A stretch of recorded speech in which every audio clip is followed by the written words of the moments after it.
Film ini diangkat dari kisah nyata dengan berlatar belakang pada tahun 2001. Nah, di awal film kita akan diperlihatkan pada foto keluarga Pak Suyotmo dengan keadaan rumah yang kumuh yang masih dalam tahap renovasi.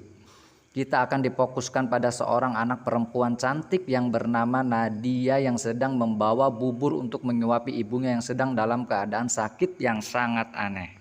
Nadia pun berbicara kepada ibunya untuk mengajak merayakan tahun baru di rumah saja. Tetapi ibunya setelah sadar bahwa hidupnya tidak akan lama lagi, dia pun berpesan kepada anaknya untuk menuruti semua perintah bapaknya jika hidupnya ingin selamat. Lalu di tengah obrolan itu tiba-tiba ibunya muntah darah dan sontak membuat Nadia kaget dan langsung memanggil bapaknya dan kakaknya. Dan di tengah kekacauan itu bukannya dilarikan ke rumah sakit, si bapak malah pergi begitu saja meninggalkannya dan berjalan menuju tempat ritualnya dan terdengar di luar seperti meminta tolong. Jangan sakiti saya, tolong. Di malam harinya di mana anak-anak seumuran dia merayakan tahun baru, tetapi tidak dengan Yoga dan Nadia yang hanya bisa melihat dari jendela dalam kamarnya. Lalu kesedihan mereka berdua langsung sirna ketika mendengar suara ibunya yang memanggil nama mereka dan langsung berlari menghampirinya. Di sini terlihat sang bapak senang karena keinginannya merasa dikabulkan. Aku didengar.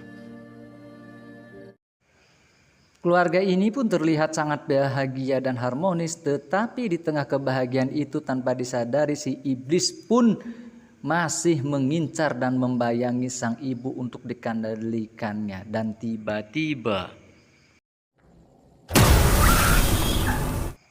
ternyata si ibu itu pun menjeburkan bengit dirinya sendiri ke dalam air panas yang sangat mendidih dan sontak membuat seluruh keluarganya kaget dan shock berat.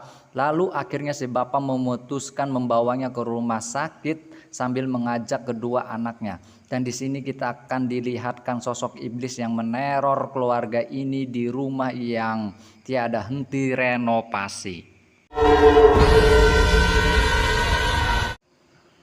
3 bulan setelah kematian ibunya, terlihat Pak Suyotmo yang baru tiba untuk mengunjungi toko sembakonya yang mendadak dibanjiri pelanggan dan ramai secara mendadak. Alhamdulillah ya Pak, baru 3 bulan buka udah.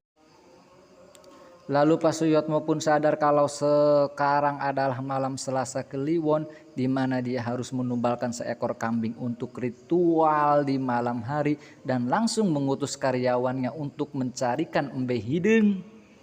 Scene berpindah ke rumahnya yang masih terus dalam renovasi. Lalu terlihat Nadia yang mencari kakaknya untuk meminta dibantukan mengerjakan PR-nya. Ditemukanlah kakaknya yang sedang melamun di dalam kamar ibunya. Alih-alih membantu mengerjakan PR, Yoga malah cerita kalau dia merasa kesal dan aneh dengan bapaknya, di mana bikin aturan untuk tidak diperbolehkan bersih-bersih di rumah. Nah, karena Yoga terlalu sering melamun, dia pun langsung mengalami hal yang aneh di mana hanya dia yang bisa melihatnya.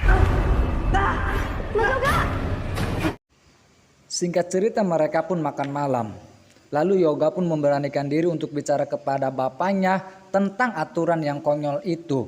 Dan ternyata selama ini Yoga beranggapan kalau ibunya mati disebabkan bunuh diri akibat depresi dengan aturan bapaknya itu. Karena nada bicara Yoga yang terlalu ngegas dan songong, akhirnya Yoga pun mendapatkan kamplengan dari si bapaknya. Dan malam pun sudah terlalu peting, dikarenakan Yoga masih kesal dengan bapaknya, dia pun tidak bisa tidur.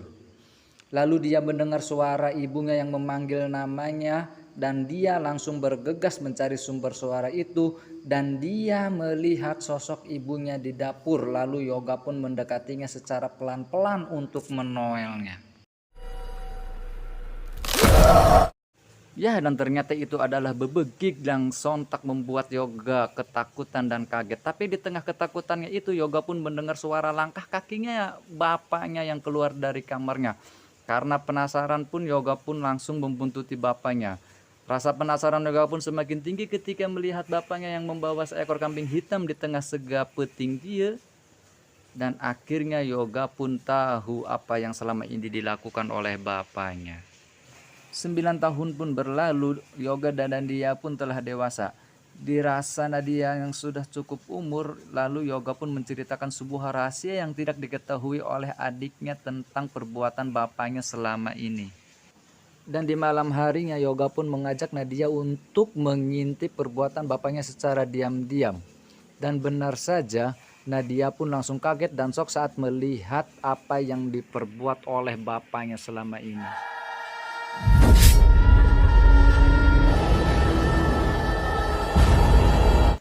Kemudian bapaknya keluar dalam keadaan yang penuh dengan berlumuran darah, di mana Nadia dan Yoga masih terus membuntutinya.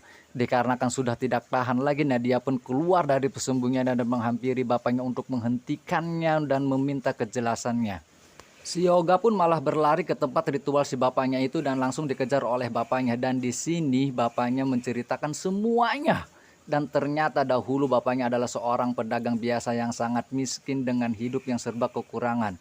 Di mana dia yang ingin membahagiakan keluarganya dengan bisa membeli dan memberi ini dan itu, maka dia terpaksa melakukan semua ini, yaitu bersekutu dengan iblis dengan syarat harus menumbalkan seekor embe.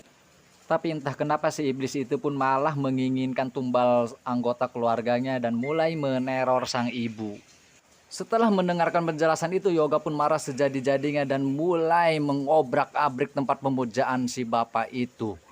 Dan di tengah ngamuknya si Yoga, tiba-tiba listrik di rumahnya pun mendadak mati. Dan si bapak pun langsung memohon sujud kepada si iblis untuk mengampuni atas tingkahnya si anaknya itu. Maafin anak saya, maafin anak saya.